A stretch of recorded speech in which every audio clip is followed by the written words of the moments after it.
C'est un fait, Donald Trump dit ce qu'il fait et fait ce qu'il dit. On ne sait même pas si le Danemark a un droit légal sur ce territoire. Mais si c'est le cas, il devrait y renoncer parce que nous en avons besoin pour notre sécurité nationale. C'est pour le monde libre. Je parle de la protection du monde libre. Envisagez-vous de recourir à la force militaire pour annexer le Canada ? Non, la force économique. Parce que le Canada et les États-Unis, ce serait vraiment quelque chose.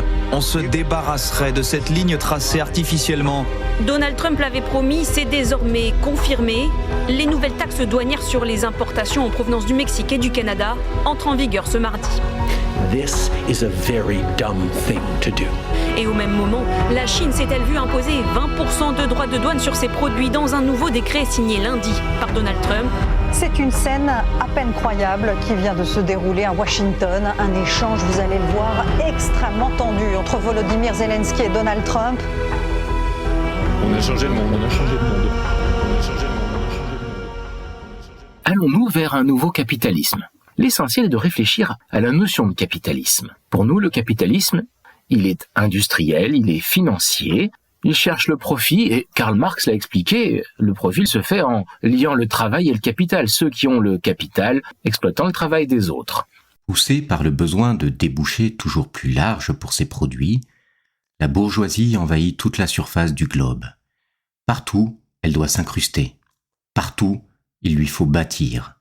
Partout, elle établit des relations.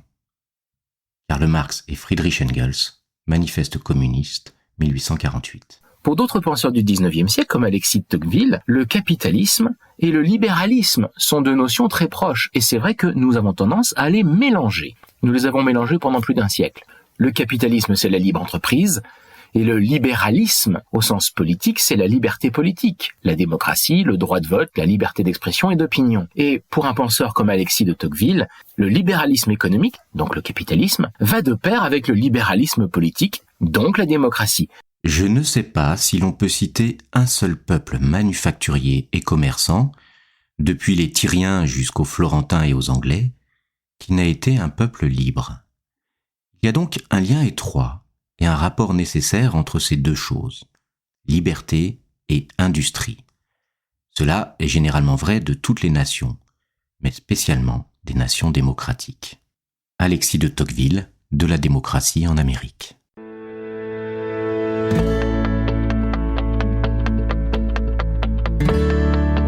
Depuis donc le XIXe siècle, dans notre tête, s'est fait cette équation toute simple, capitalisme égale démocratie, puisque les deux libéralismes, l'économique et le politique, vont main dans la main.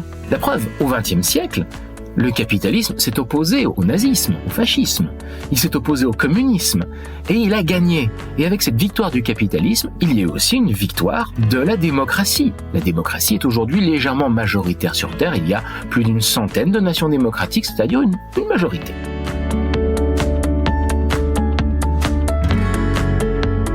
Le capitalisme du XXe siècle et du début du XXIe siècle est un capitalisme un petit peu corrigé. Ce n'est pas celui du XIXe siècle et des romans d'Émile Zola. C'est un libéralisme ordonné, avec des touches de keynésianisme. C'est une version moins radicale, plus humaine que le capitalisme du XIXe siècle.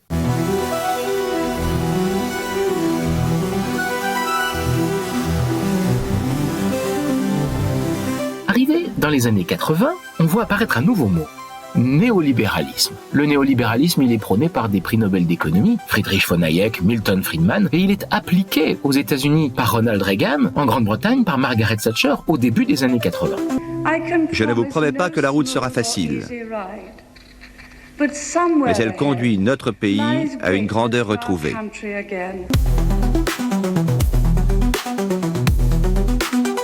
C'est qu'un capitalisme un petit peu plus dérégulé, plus dur, un peu comme un retour à avant 1929 et la grande crise économique. C'est un capitalisme très concurrentiel, très ouvert, qui prône moins de règles, des frontières ouvertes et qui triomphe du communisme. La fin des dictatures totalitaires s'aligne chronologiquement avec cet essor du néolibéralisme.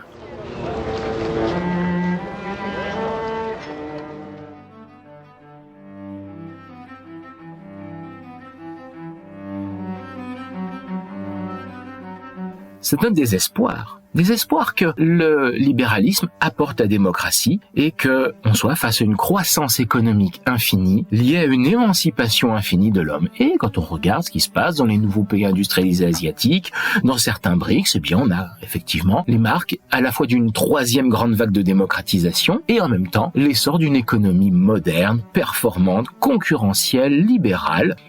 De l'Amérique latine à l'Europe orientale et à l'Union soviétique, au Moyen-Orient et à l'Asie, bien des gouvernements forts se sont effondrés durant ces 2 dernières décennies. Même s'ils n'ont pas toujours ouvert la voie à des démocraties libérales stables, la démocratie libérale reste la seule aspiration politique cohérente qui relie différentes régions et cultures tout autour de la Terre. En outre, les principes économiques du libéralisme, le marché libre, se sont répandus et ont réussi à produire des niveaux sans précédent de prospérité matérielle, aussi bien dans les pays industriellement développés que dans ceux qui, à la fin de la Seconde Guerre mondiale, faisaient partie du tiers-monde appauvri. Une révolution libérale dans la pensée économique a toujours accompagné, parfois avant, parfois après, l'évolution vers la liberté politique dans le monde entier. Francis Fukuyama, La fin de l'histoire et le dernier homme, 1992. Une équation parfaite qui peut être résumée dans ce qu'on appelle le consensus de Washington, présenté en 1989, et qui pose les bases d'un système mondial, souple, adaptable, basé sur le libre-échange, la libre entreprise, les libres élections et la liberté d'expression. C'est la Pax Americana, c'est la mondialisation heureuse. Mais stop. Arrêtons tout.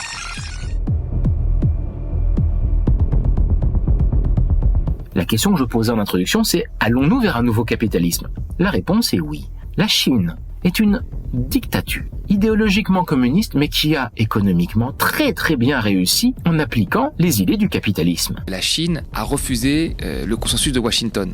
Et finalement, ça a beaucoup mieux marché que dans des pays très pauvres. Et c'est pour ça qu'aujourd'hui, beaucoup de pays africains et même beaucoup de pays d'Asie un peu plus pauvres regardent la Chine comme un modèle. La Russie d'aujourd'hui, pas l'Union soviétique, est un régime qui est dictatorial tout en étant économiquement parfaitement libéral. Et on pourrait multiplier les exemples. C'est celui de l'Arabie Saoudite qui vend du pétrole, qui fait du business capitaliste, mais qui n'est absolument pas une démocratie.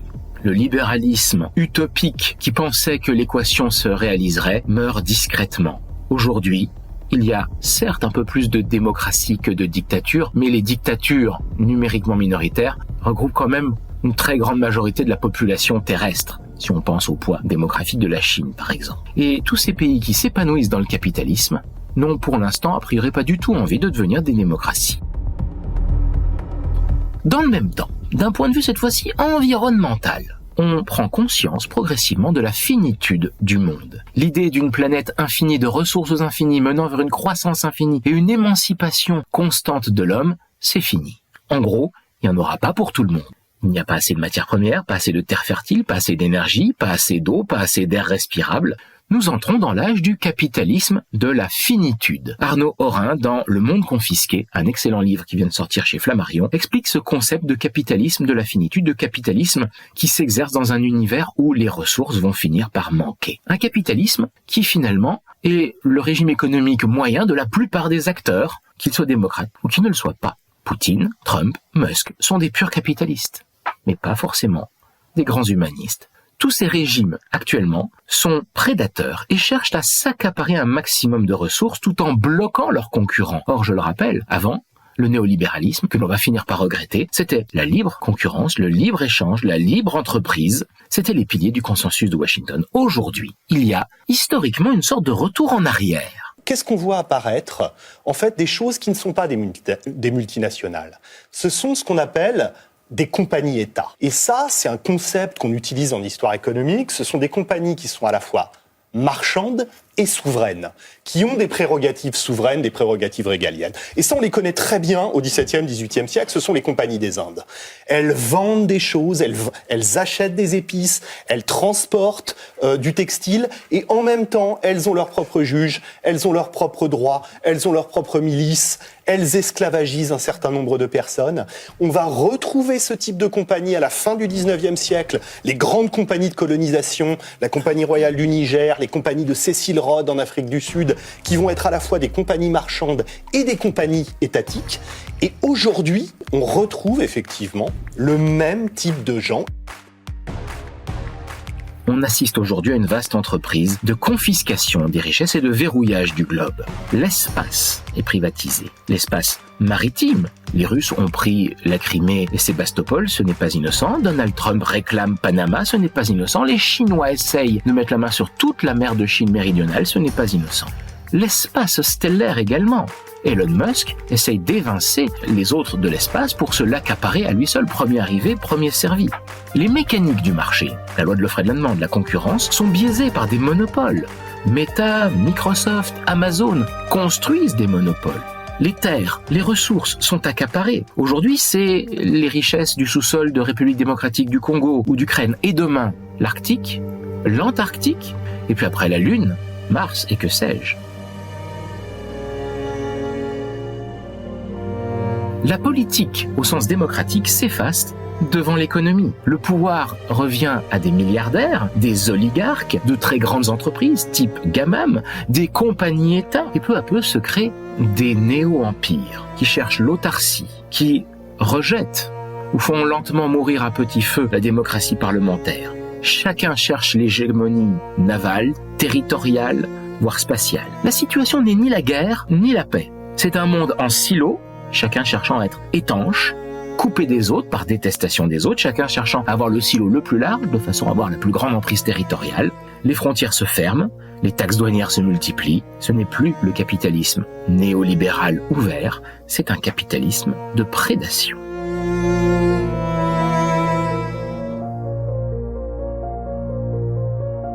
Pour conclure, le capital est accaparé par quelques-uns.